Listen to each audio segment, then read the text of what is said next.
Salut, nous voici pour une nouvelle vidéo. J'aimerais te parler aujourd'hui de l'artisanat guyanais. C'est une expression riche et diversifiée du métissage culturel qu'on peut retrouver dans les communautés amérindiennes, bushinengue et asiatiques. Donc voyons ensemble les diverses facettes qui façonnent l'identité guyanaise. Par exemple, chez les peuples amérindiens, chaque objet raconte une histoire. La vannerie, par exemple, est réalisée à partir de fibres naturelles comme l'arroumant ou le roseau.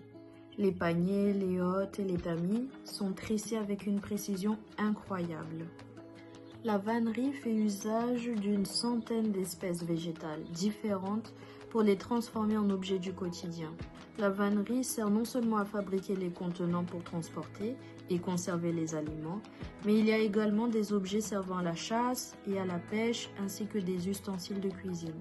Vous serez peut-être étonné de découvrir que parmi les 200 formes de vannerie, la moitié sert à la préparation du manioc. Ces objets sont non seulement utiles, mais ils sont aussi très beaux, ornés de motifs figuratifs ou stylisés qui représentent les mythes des peuples de la forêt. Ils racontent leur histoire tissée dans celle de l'Amazonie. La forêt fournit également de multiples matériaux pour la confection de bijoux. Effectivement, les femmes amérindiennes confectionnent des parures, des colliers, des bracelets et des boucles d'oreilles à partir de graines de végétaux enfilées sur des lianes ou sur des végétaux tressés. Passons maintenant à l'art també. C'est un art décoratif bushinengue, qui veut dire noir-marron.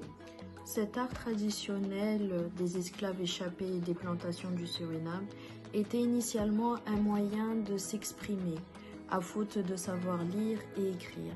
Quasiment disparu il y a quelques années, l'art també s'est ouvert à une palette plus grande de matières et de couleurs, et même entré à l'inventaire du patrimoine culturel immatériel français en 2020. Il s'affiche aujourd'hui sur les têtes de pirogues, les façades de maisons, les pagaies, les peignes et les textiles, mais aussi dans la galerie d'art sous forme de tableaux et de sculptures. Il existerait 300 pictogrammes dans l'art també. L'artisanat créole apporte une touche élégante et chaleureuse, avec ses bijoux en or travaillé et bien sûr le fameux madras. Passons maintenant à l'artisanat hmong.